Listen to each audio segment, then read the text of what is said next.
realisht kur deputeta Hajdari thotë që folni me fakte edhe për investitorët e huaj, kur shohim që shqiptarët e Kosovës me të madhe investojnë jashtë vendit, ku nuk krijohet një klimë e mirë e biznesit, ku i pamundsohet që të ketë një siguri më të madhe në vend, sigurisht që ne e ngritëm zonën.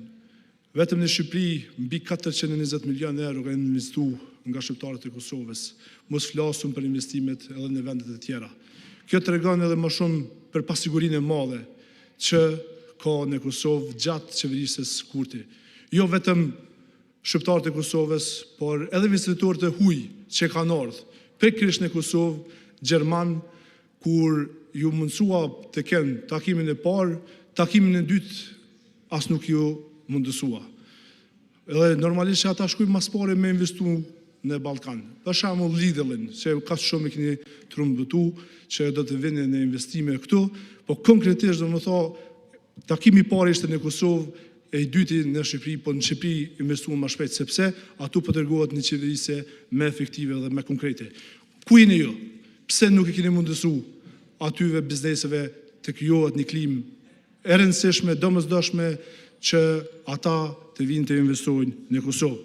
Ndërsa ku jemi të pjesa se kush bashkëpunon me listën serbe, me të vërtet është shqetësuese kur e dëgjojmë vetë vendosen, kur e di mirë që këta bashkërisht i kanë koordinu, sidomos shefja e grupit juaj e ka koordinu çështjen e ligjit e pagës minimale, që mi largu veteranët e ushtrisë lirimtare të Kosovës nga paga minimale. Është e turpshme se si kanë largu edhe ushtrinë çlirimtarët të Kosovës dhe ata që kanë bërë luftën për çlirimin e vendit, për lirinë e vendit, e që ne tash e gëzojmë si deputetë, tash mund me fol këtu, po fatkeqësisht dikush është mosmenjës dhe atë liri, atë sakrificë e kesh përdor edhe me bashkëpunu me një listë serbe që t'i largojnë nga paga minimale. E jo që me parë jep një shtetësinë e Kosovës, serbëve të Serbisë, se sa shqiptarëve të Shqipërisë e shqiptarëve të Luginës që jetojnë kohë të gjatë në Kosovë. A do të më marrë? A do të më marrë? Ku jeni o patriota? Ku është Albin patrioti që ma heret menzi spyt kemi kritiku për bashkimin kombëtar, e tash i ka harru shqiptarët që jetojnë në Kosovë, se sa vite e nuk e kanë shtetësinë. Pikthejmë edhe temës sot që është shumë e rëndësishme dhe domosdoshme dhe besoj që u falen shumë gjëra këtu të rëndësishme dhe besoj që mund të më ndihmua edhe në sot o pak kësaj teme. Sot po flasim për një nga problemet më aktuale dhe me ndikim të drejt për drejt në jetën e qytetarit, energjinë elektrike, sektorin të cilën kjo qeveri e ka kthyer në gjendjen më të keqe në historinë e pas luftës. Gjatë këtyre viteve, qeverisin nga ky pushtet, energjia jo vetëm që nuk është trajtuar si prioritet shtetëror, nuk është marrë hiç me këtë çështje. Këtë çka kemi po, janë vetëm çmimet skandaloze, faturat e fryera, reduktimet dhe skandalet korruptive njëra pas tjetrës. Për fatin e keq të këtij vendit që qeveriset nga ky pushtet, familjarët kosovar kursejnë me gjërat elementare për të qenë në gjendje të paguajnë faturat e rrymës. Ndërsa bizneset që duhej të ishin shtylla zhvillimit ekonomik, më shumë friksohen nga faturat e energjisë elektrike sesa nga konkurenca. Çmimet janë rritur disa herë gjatë qeverisë së Kurti. Dhe rritja e fundit ndodhi veç pak ditë pasi u mbyllën kutitë e votimeve, kur qeveria mendoi se nuk duhet më votat e qytetarëve. Por problemi nuk mbaron me çmimet, as me reduktimet e me të cilat qytetarët përballen kohë pas kohe edhe sot në vitin 2026. Sepse për gjatë këtij pushteti jemi dëshmitar të shumë skandaleve, jemi përballë me tarifat e larta të energjisë. Kam raportuar edhe rastet të faturimit paushall e të paarsyeshëm. Pastaj janë raportuar edhe disa raste kur njësoret e matjes së konsumit nuk janë lexuar në mënyrë të rregullt, duke lënë qytetarët me një pasiguri totale. Skandale sa dush. Para mendoj në ketë si një blinë rrymen nga keku me vetëm 3 cent për njësi dhe neve në shet me 12 cent. Kush po përfiton nga kjo diferencë? Sigurisht jo qytetarët e thjesht. Pastaj skandali i njësurit.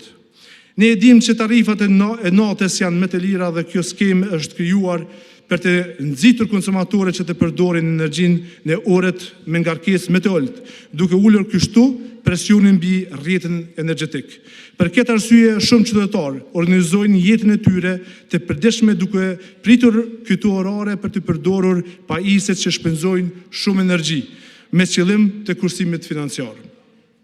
Megjithatë, raportimet e shumta nga qytetarët tregojnë për një fenomen shqetësues, se edhe kur energjia konsumohet gjatë orarit të natës, ajo shpesh faturohet me tarifë të ditës. Në rastet e tilla, njësurit duke se regjistrojnë në kohën e minutë të pasakt, duke trajtuar konsumin e orës 23, sikur të ishte në orën 19. Tut jemi vazhdu edhe me skandalin e Martin Berishajt, Nagib Krasniqit, Vuk Hamovicin, e pastaj me vazhdu me tërgu e qysh vetëm në vitet e fundit kjo qeveri ka shkaktuar Kosovës mbi 700 milion euro import në energji. E qysh në vitin 2024 transporti i energjisë është rritur me 907%.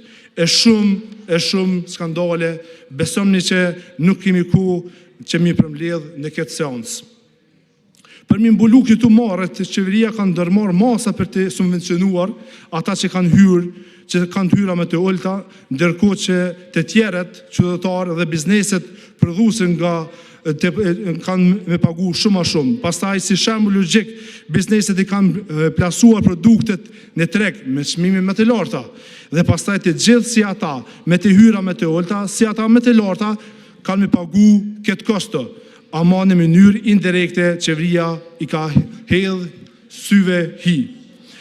Pra, sektori i energjisë në Kosovë nuk është me vetëm një problem teknik, por është bërë probleme politike dhe financiare. Këtu kemi modelin e përfitimin mbi kurrizin e qytetarëve. Një kompani hyn në treg pasi ju vini në pushtet. Licencohet shpejt, rritet shpejt, qarkullon shuma marramense, ju premtoni hetime, kalojnë vite dhe asnjë rezultat. Dhe ndërkohë emri ndryshon, por loja vazhdon. Nga nua në ETMT amo e njëjta model, i njëjti fitim, i njëjti rezultat, përsëri qytetari paguan.